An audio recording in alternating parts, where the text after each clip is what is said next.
नमस्कार, जय हिंद दोस्तों। आप देख रहे हैं मास्टर वीडियो ऑफिशियल और अभी हम पढ़ रहे हैं लुसेंट सामान्य ज्ञान का बुक और ये सब्जेक्टिव बुक है न्यू एडिशन का। इसमें अभी हम शुरू किए हैं प्राचीन भारत का इतिहास, जिसमें हमने 5 नंबर एक्सरसाइज तक कंप्लीट कर लिया है। अभी पढ़ेंगे जैन धर्म, काफ़ी इंपॉर्टेंट है ये। और साथ ही डिस्क्रिप्शन बॉक्स में प्लेलिस्ट का लिंक डाल दिया गया, जिसमें आपको एक लाइन से पूरा मिल जाएगा। और साथ ही टेलीग्राम इंस्टाग्राम का भी लिंक दिया गया है, ज़रूर वहाँ पर जुड़ जाइएगा। तो शुरू करते हैं जैन धर्म। लेकिन चैनल पे नए सब्सक्राइब मेरे भाई जरूर कर लीजिएगा। दिया गया है कि जैन धर्म के संस्थापक एवं जो जैन धर्म के प्रथम तीर्थकर थे वो थे ऋषभदेव। चाहे प्रथम तीर्थकर कह लो या फिर जैन धर्म के संस्थापक कह लो, वो कौन हो गए? ऋषभदेव। जैन धर्म के 23वें तीर्थकर पार्श्वनाथ थे। जैन धर्म के जो कुल 24 तीर्थकर हुए, 24वें तो महावीर थे, 23वें कौन थे? पार्श्वनाथ थे, जो काशी के इक्ष्वाकु वंशीय राजा अश्वसेन का पुत्र था। जो पार्श्वनाथ थे वो अश्वसेन का पुत्र था। इन्होंने 30 वर्ष की अवस्था में संन्यास जीवन को स्वीकारा था। ऐसा नहीं था कि गुरुपड़ी का नौकरी नहीं लगा तो फिर वो सन्यासी बन गया, ऐसा नहीं था। उन्होंने वैसे ही बन गया, 30 वर्ष की अवस्था में संन्यास जीवन को स्वीकारा। इनके द्वारा दी गई शिक्षा थी, 4 शिक्षा थे मेनली: हिंसा ना करना, सदा सत्य बोलना, चोरी ना करना अथवा संपत्ति ना रखना। जो पार्श्वनाथ थे उनके द्वारा जो शिक्षा दी गई, हिंसा ना करना, सदा सत्य बोलना, चोरी ना करना तथा संपत्ति ना रखना। ये कई बार ऑप्शन में देके पूछ लिया जाता है कि इनमें से कौन सा पार्श्वनाथ के द्वारा नहीं दिया गया था, तो कुछ एक्स्ट्रा डाल देगा। इसलिए हिंसा ना करना, सदा सत्य बोलना, चोरी ना करना और संपत्ति ना रखना, ये जैन धर्म में पार्श्वनाथ के द्वारा दिया जाने वाला शिक्षा था। और वो गुरुपड़ी वाले बात को सीरियसली नहीं लेना मेरे भाई, वो वैसे ही कहा था। आगे महावीर स्वामी जैन धर्म के 24वें एवं अंतिम तीर्थकर हुए। महावीर स्वामी जैन धर्म के 24वें और अंतिम तीर्थकर हुए थे। महावीर का जन्म 540 ईसा पूर्व में कुंडल ग्राम वैशाली में हुआ था, जिनके पिता सिद्धार्थ जो थे वो ज्ञात्रिक कुल के थे और माता जो थी वो त्रिशला लिच्छवी राजा चेटक की बहन थी। काफ़ी इंपॉर्टेंट है ये। महावीर स्वामी का जन्म 540 ईसा पूर्व में हुआ था। कहाँ हुआ था? वैशाली, कुंडल ग्राम में। इनके पिता जो थे सिद्धार्थ, वो सरदार थे, वो भी ज्ञात्रिक कुल के, और उनकी माता जिनका नाम त्रिशला था वो लिच्छवी की राजा चेटक की बहन थी। महावीर की पत्नी का नाम यशोदा था एवं पुत्री का नाम अनुजा प्रियदर्शिनी था। महावीर के बचपन का नाम वर्धमान था। बहुत लोग कंफ्यूज करते हैं। महावीर के बचपन का नाम क्या था? वर्धमान था। और उनके पिता का नाम सिद्धार्थ था। महावीर के पिता का नाम सिद्धार्थ और उनके बचपन का नाम वर्धमान था।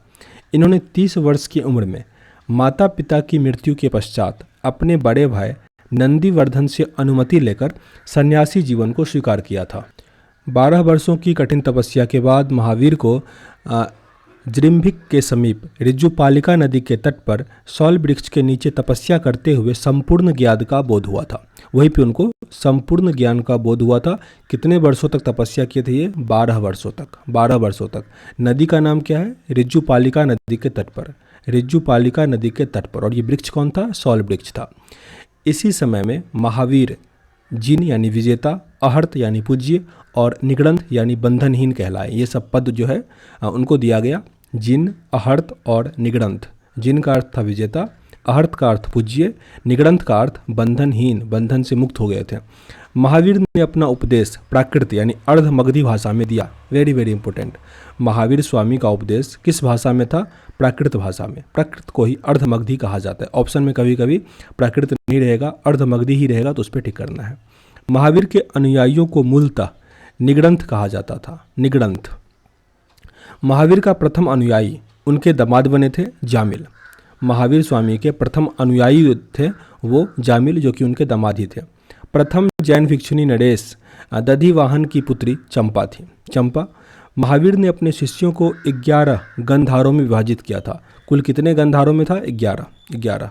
आर्य सुमर्धा अकेला ऐसा गंधर्व था जो महावीर की मृत्यु के बाद भी जीवित रहा और जो जैन धर्म का प्रथम ठेरा या मुख्य उपदेशक हुआ था। मतलब महावीर की मृत्यु के बाद भी वो आर्य सुमर्था जो था वो अकेला गंधर्व था जो जीवित रहा था। स्वामी महावीर के भिक्षुनी संघ का प्रधान चंदना था। अब आगे यहाँ पे दिया गया है कि जो तीर्थकर हुआ, फिर प्रतीक चिन्ह, वो सब। तो ऋषभदेव जो प्रथम तीर्थकर, उनका था सांड। अजितनाथ द्वितीय का हाथी, फिर एक बार रिपीट करेंगे जो इम्पोर्टेंट है। संभव, संभव ये तृतीय थे तीर्थकर, इनका था घोड़ा, घोड़ा। देखिए इसको याद करने का सबसे अच्छा होता है कि जो इम्पोर्टेंट है उसका क्रम याद रखिए, और फिर प्रथम वाले का सांठ, द्वितीय वाले का हाथी, ऐसे याद रखिएगा तो आसानी से याद होगा। संभव तृतीय थे, इनका था घोड़ा। समपार्श्व सप्तम का स्वास्तिक। शांति 16वां का हिरन, शांति 16वां था हिरन। अरनाथ 18वां मीन। नामी 21वें थे कमलनाथ। अरिस्टोनेमी शंख था इनका 22वें थे। पार्श्वनाथ 23वें थे सर्प। और महावीर जी का जो 24वें थे इनका था सिंह। पूछा जाता है इसमें महत्वपूर्ण, जो ऋषभ देव थे पहले उनका था सांड, सांड। अजितनाथ द्वितीय थे इनका था हाथी, हाथी। संभवनाथ तृतीय थे घोड़ा, मतलब पहला का सांड, फिर हाथी घोड़ा, सांड हाथी घोड़ा, सांड हाथी घोड़ा, ठीक है। इसके बाद जो ये पार्श्वनाथ थे, पार्श्वनाथ इनका सर्प था, सांप, सर्प। और महावीर स्वामी का सिंह था, सिंह। यहाँ पे लिखा गया नोट में कि दो जैन तीर्थकर ऋषभदेव और अरिस्टोनेमी के नामों का उल्लेख ऋग्वेद में मिलता है। ऋग्वेद में यहाँ से ऋषभदेव का और अरिस्टोनेमी का मिलता है। अरिस्टोनेमी 22वें थे जिनका था शंख, और जो ऋषभदेव थे ये तो प्रथम वाले थे जिनका सांठ था। अरिस्टोनेमी को भगवान कृष्ण का निकट संबंधी माना जाता है। लगभग 300 ईसा पूर्व में मगध में 12 वर्षों का भीषण अकाल पड़ा था, जिसके कारण भद्रबाहु अपने शिष्य सहित कर्नाटक चले गए थे, यानी साउथ इंडिया चले गए थे, कर्नाटक चले गए थे। किंतु कुछ अनुयायी स्थूल भद्र के साथ मगध में ही रुक गए। स्थूल नाम से ये स्थूल होगा, आलसी होगा, स्थापित हो गया वहीं पे, मतलब वो नहीं गया था, ठीक ना। ये मतलब याद करने का ये है। भद्रबाहु वापस लौटने पर मगध के साधुओं से उनका गहरा मतभेद हो गया, जिनके परिणाम स्वरूप जैन मत श्वेतांबर और दिगंबर नामक दो संप्रदाय में बट गया। मतलब वो जब वापस आया, जो कर्नाटक चला गया था भद्रबाहु, वो जब वापस आया दोनों मतभेद हो गया, क्योंकि बिछुड़ गया था, दोनों दोस्ती टूट गया था। स्थूल भद्र का जो शिष्य था वे बन गया श्वेतांबर, श्वेत वस्त्र धारण करने लगा था। और भद्रबाहु जो घूमने कर्नाटक चला गया था, खर्चा उर्चा हुआ होगा उसको ढेर सारा, तो उसका कपड़ा भी बिक गया, वो क्या हो गया, नग्न रहने लगा, वो हो गया दिगंबर, ठीक ना।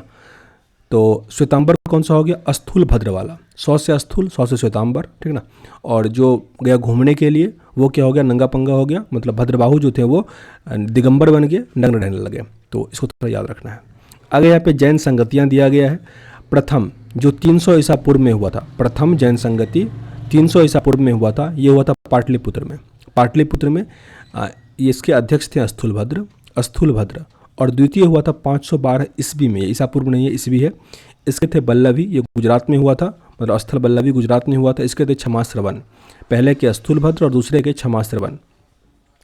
आगे अपना है, ये पहला कहाँ पे हुआ था, काफ़ी पूछा जाता है, पाटलिपुत्र में। पाटलिपुत्र में हुआ था पहला जैन संगति।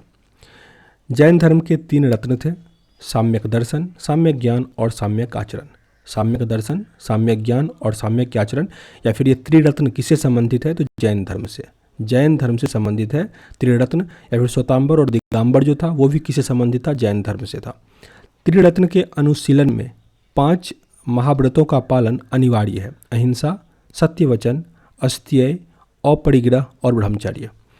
त्रिरत्न के अनुशीलन में 5 महाव्रत का भी पालन करना फिक्स था, करना ही पड़ेगा, जो कि अहिंसा, सत्यवचन, अस्त्यय, अपरिग्रह और ब्रह्मचर्य।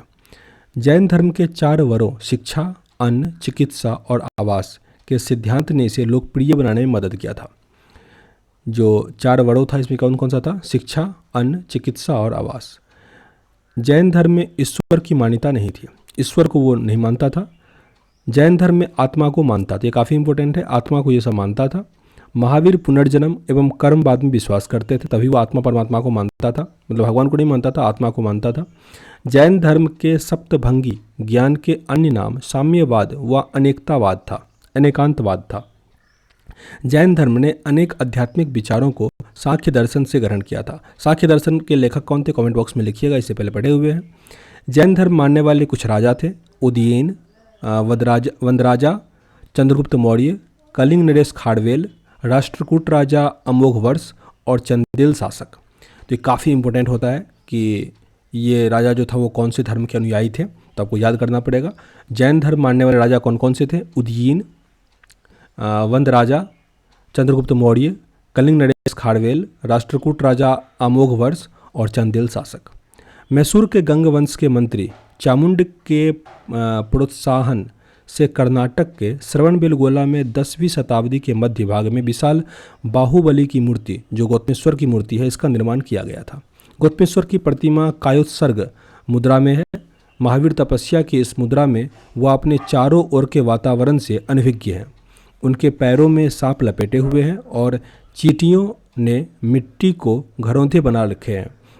यह मूर्ति 18 मीटर ऊंची है एवं एक ही चट्टान को काटकर बनाया गया है। काफ़ी इंपॉर्टेंट है गौतमेश्वर का मूर्ति। ये कब बना था? 10वीं शताब्दी के मध्य। और ये कहाँ पे है, ये भी प्रश्न आता है। तो कर्नाटक गौतमेश्वर में। आगे खजुराहो में जैन मंदिरों का निर्माण चंदेल शासकों के द्वारा बनाया गया था। खजुराहो में जो जैन मंदिर है वो किनके द्वारा बनाया गया था? चंदेल शासकों के द्वारा। मौर्योत्तर युग में मथुरा जैन धर्म का प्रसिद्ध केंद्र था। मौर्योत्तर यानी मौर्य के बाद वाला युग में जो मथुरा था वो जैन धर्म के लिए प्रसिद्ध केंद्र था। मथुरा कला का संबंध जैन धर्म से है। मथुरा कला का संबंध जैन धर्म से है। जैन तीर्थकरों की जीवनी भद्रबाहु द्वारा रचित कल्पसूत्र में है। कल्पसूत्र के रचयिता हैं भद्रबाहु, जिसमें जैन तीर्थकरों की जीवनी दिया गया है। 72 वर्ष की आयु में महावीर की मृत्यु हुआ। मृत्यु को महापरिनिर्वाण कहा गया था, जो कि 468 ईसा पूर्व में हुआ था। बिहार राज्य के पावापुरी राजगीर में हुआ था। 72 वर्ष की आयु में पावापुरी, जो कि बिहार में है, वहाँ पे महावीर स्वामी की मृत्यु हो गया 468 ईसा पूर्व में, और मृत्यु को महाविनिर्माण कहा गया था।